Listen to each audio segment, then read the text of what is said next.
Today's debate will be between two of my personalities, the pirate straw hat Grant and Jay. The hat will tell you who is addressing the audience. If the hat is on, then you are hearing from Grant, and if the hat is off, then you are hearing from Jay. The debate topic will be whether or not trickle down economics was the opening salvo from the wealthy in a class war. Jay will be arguing for no, and Grant will be arguing for yes. In this instance, Jay will make his initial argument, so without further ado, I will let Jay start with his 1 minute main argument. Trickle down economics is a common sense approach. Giving the people who have the ability to create jobs, which is what the wealthy have proven themselves to be, is beneficial to all. If we were to do the reverse and give all the money to the individuals who don't have the knowledge to do this, then the money would just be wasted. You have to be wealthy to create a hospital. And if we don't concentrate our wealth, then no one would be able to generate a hospital. Trickle down economics allows us to concentrate our money with the individuals who have proven that they have the skills to get stuff done. It isn't class warfare, but instead it is just common sense. You are suggesting that the economists are the pawns of the wealthy, but they are scientists who use science to figure out the best thing. Most economists aren't wealthy, so what would be in it for them to perpetuate a fraud for the wealthy? All right, Grant's 1 minute rebuttal. So you are suggesting that we give all our money to the people who excel at hoarding money and are great at preying on the poor for their own benefit. The expected result of this is that they will give away all the money that we give them. I can't think of a stupider plan than that. Doing that has been an absolute failure. They all took the money and put it in the bank while laughing hysterically at how stupid the country is. Money only has value when it changes hands, and even though the country has plenty of money, it is now all worthless, stagnant money residing in the bank accounts of the wealthy.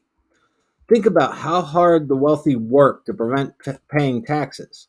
This shows that their bank accounts are more important to them than the country, while they spout that giving them money is the patriotic thing to do.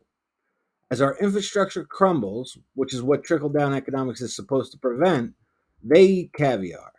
The whole system is just a toy for them to play with, and they don't care about the country or anyone in it except for their loved ones. Trying to make them noble when they aren't has led us to disaster.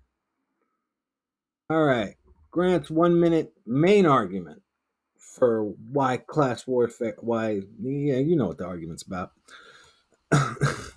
Class warfare has been perpetrated by the rich, and it started with the whole theory of trickle down economics. When you analyze recent history, it is obvious. The first step of the war was to make everyone give the wealthy all their money with trickle down economics. Then they made lobbying legal, which resulted in basically taking over the government. People lost their right to vote for who was in charge because, regardless of who you vote for, they now answered to the wealthy for the ability to maintain their position. Once taking over the government, then they made their voices so loud that no one else could be heard by making money equivalent to free speech. After destroying the poor's ability to be heard, they turned to making the poor defenseless by paying huge salaries to people to destroy and dedicate all their efforts to union busting. Once the unions have been destroyed, which is currently in the works, the conquest is complete. How can you argue against the wealthy being engaged in a class war against the poor when it is obvious that they are? All right, now it's Jay's 1 minute rebuttal. That is outlandish, suggesting that the wealthy are meeting in private, concocting a plan to impoverish the majority of the country is paranoia. This is a common mistake made by people who want to be victims. We are both white, and some people of other races act like when we are born that we have been brought into a room and given special privileges. While white privilege may be real, it is not an evil orchestrated plan. Things happen in this world through happenstance.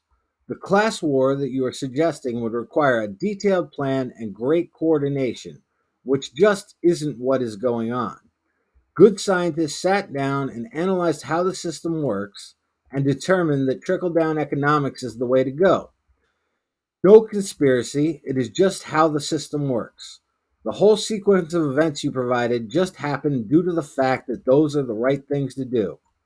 As for the people who lost their vote and the wealthy taking over the government, I feel I still have my vote and the government is still in charge. So I don't even agree that that event even happened. All right, now we're at Jay's 1 minute closing argument. If we suggest that a class war exists, then we are putting the very country at risk. Class wars damage society. I feel it is dangerous to damage society by trying to coordinate all the poor into a group that feels like a victim because of their circumstances. Some people are wealthy and some people are poor, and that will never change. In this country, we have been walking down a path where if circumstances aren't good for us, then we have the right to blame others for our circumstances. To encourage this behavior is folly because it undermines the quality in individuals that help make our country so great. That quality is self reliance. If you don't want to be poor, it is up to you. There's no conspiracy of people perpetuating a class war against you. You simply haven't lived in a good enough way. As a country, we will lose a lot if we sacrifice personal responsibility for our situations, and I think that is a dangerous thing to encourage.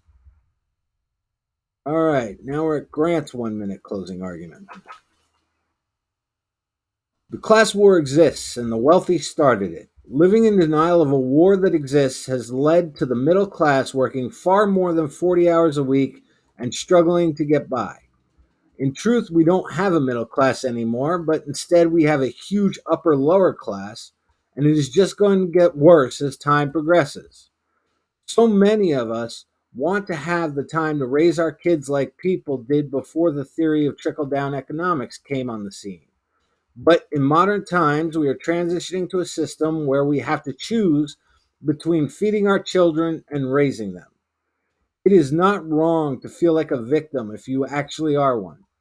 History taught us that it is possible to have a good level of quality of life with a single provider working 40 hours a week. The question that you have to ask is if we know this is possible, then why isn't it happening? The answer for that is because the wealthy's class war is working. The people engaging in class war always do the same thing when called out on their behavior, a behavior which is damaging to society.